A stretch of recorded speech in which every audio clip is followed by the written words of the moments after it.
Ana Cândida Samarco, obrigada por estar aqui a conversar com a Casa da América Latina para nos falar deste projeto 2 em 2.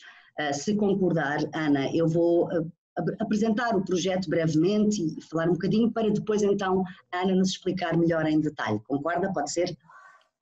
Pode ser, perfeito. Muito obrigado, Raquel, pelo convite. É um prazer estar aqui e conversar com você sobre o projeto.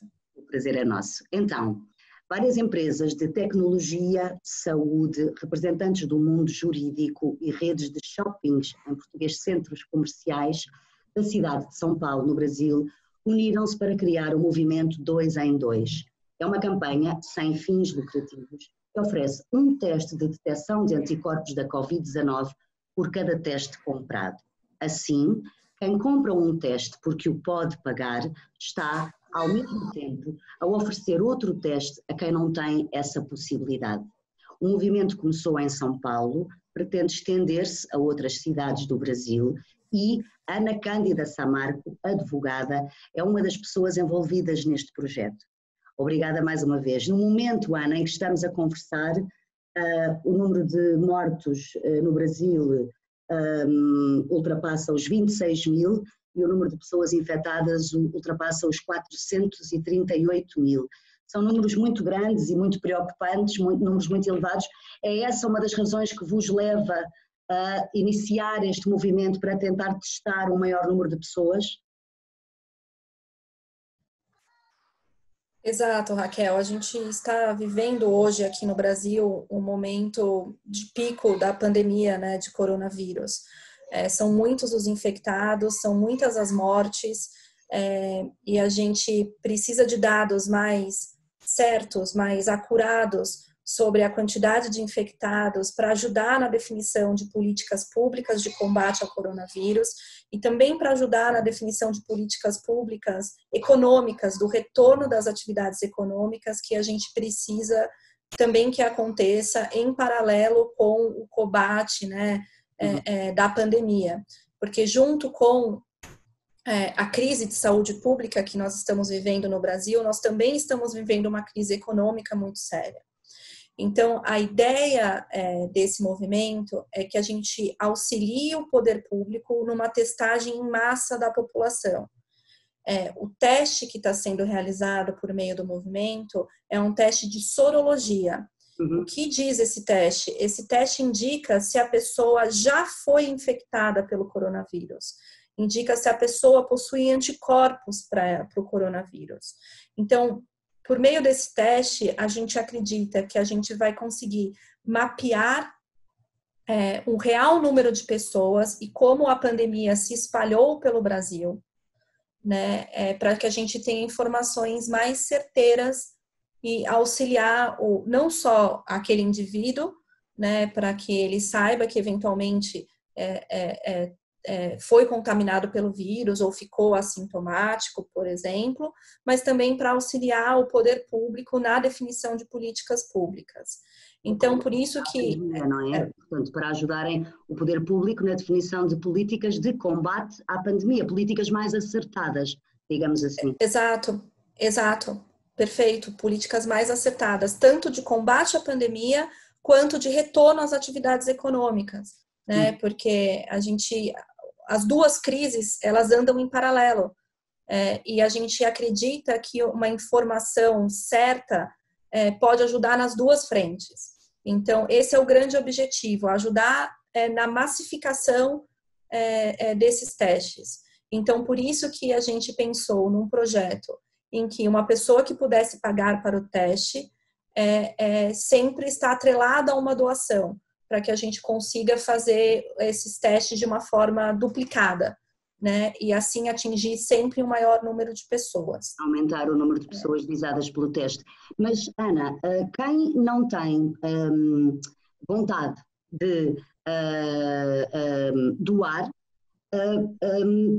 não significa que vocês não continuem a ajudar outras pessoas, porque é para isso que têm também patrocinadores, não é? Deste projeto. É esse o objetivo dos patrocinadores, é garantir, de facto, a duplicação de pessoas testadas através do pagamento para alguém que queira comprar o teste e não queira doar uma parte, é isso? Perfeito. Essa era uma questão jurídica, né? Até que nós do escritório ajudamos na estruturação no projeto do ponto de vista jurídico.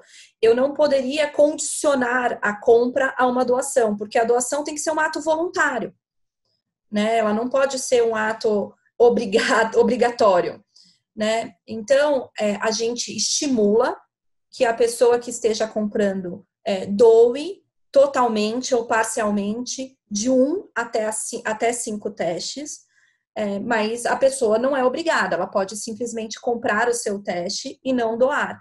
E aí, por isso que antes de colocar o teste na rua, antes de iniciar a venda dos testes, a gente contou com patrocinadores, né, que doaram tanto os testes quanto o dinheiro, e aí a gente reverteu o dinheiro em testes, para sempre garantir que ia ter esse match, que ia ter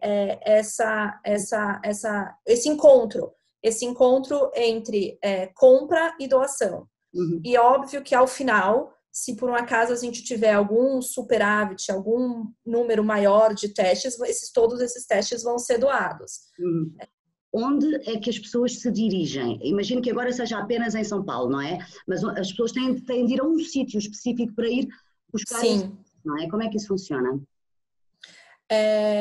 A gente também pensou na questão do isolamento social, que é muito importante. Então, evitar ao máximo que as pessoas circulem, mesmo que seja para fazer os testes. Por outro lado, a gente tem questões técnicas, médicas, que devem ser observadas, porque esse teste não é um simples teste que você pica um dedo, você precisa fazer uma coleta de sangue, uma filtragem do sangue, por ser um teste sorológico. Então, a gente pensou em atrelar a tecnologia para ajudar, né, nessa questão do isolamento social o máximo possível. Então, a compra do teste ela é realizada por meio de um aplicativo de celular que chama Rappi aqui no Brasil, e ele é muito conhecido porque é um aplicativo de compras online de produtos em geral, de entrega em domicílio. Então, você faz a compra do aplicativo, a compra do teste por meio desse aplicativo, você escolhe a data e o horário da coleta do sangue. E aí, por meio de parcerias do projeto, a gente conseguiu uma parceria com um grande centro de comércio, que a gente chama aqui de shopping center, que é localizado numa região central de São Paulo. E no estacionamento desse shopping center, a gente conseguiu instalar instalações adequadas para fazer essa coleta. E a coleta é feita no sistema de drive-thru, a pessoa não precisa nem sair do carro. Profissionais de saúde com todo o equipamento necessário consegue fazer a coleta do sangue da pessoa, a pessoa estando dentro do carro. É só abrir a janela e consegue fazer essa coleta. Para as pessoas que não se sentem confortáveis com isso, tem uma estrutura adequada, a pessoa desce do carro e vai até uma sala reservada, porque nem todo mundo tem a mesma... algumas pessoas precisam, né, de um suporte maior para fazer coleta de sangue, não se sentem muito bem, então tem um local adequado. Mas para a massa, a maioria das pessoas é feito nesse esquema de drive-thru. E depois depois a pessoa recebe por e-mail o resultado do exame e se precisar de um apoio médico, consegue esse apoio médico também por telemedicina. Os testes que foram comprados para ser aplicados dentro do movimento e também para serem doados, eles passaram por um crivo de uma junta médica que fez uma análise desses testes para garantir que eram testes adequados. E essa junta médica também garantiu que todo o procedimento estava sendo feito de acordo com as regras éticas médicas, também com o nosso suporte jurídico com relação a isso. É um projeto parceiro da ciência. Ana, como é que está a correr desde que começou?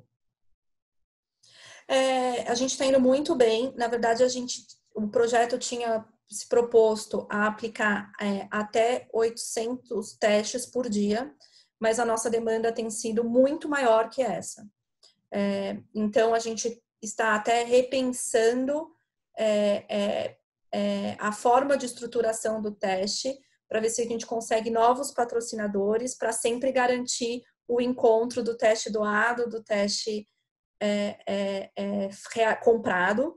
Então, a gente está hoje em busca de novos patrocinadores, porque a demanda tem sido muito grande para a compra dos testes. Isso porque é um teste que a gente tem a garantia, né? Tem uma certeza de que ele tem uma acurácia maior, e também porque é um teste que hoje é vendido a preço de custo, né? Então, esse mesmo teste, ele está acessível, ele está disponível em laboratórios, em clínicas médicas, mas por um custo muito maior.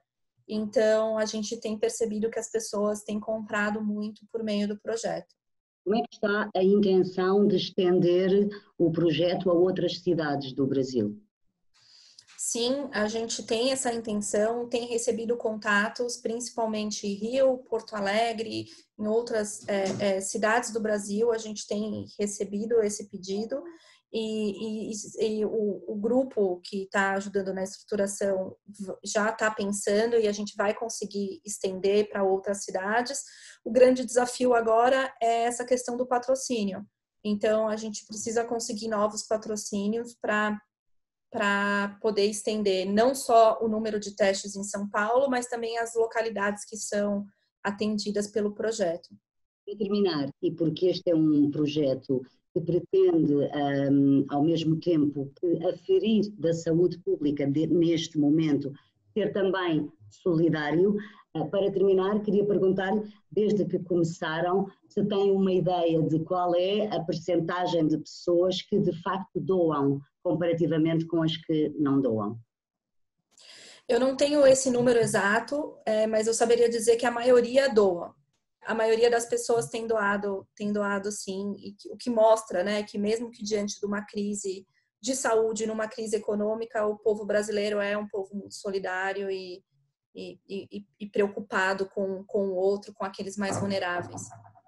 É isso mesmo, é esse o resumo da nossa conversa e desta ideia, mesmo em dificuldade as pessoas mantêm-se solidárias se forem chamadas a isso.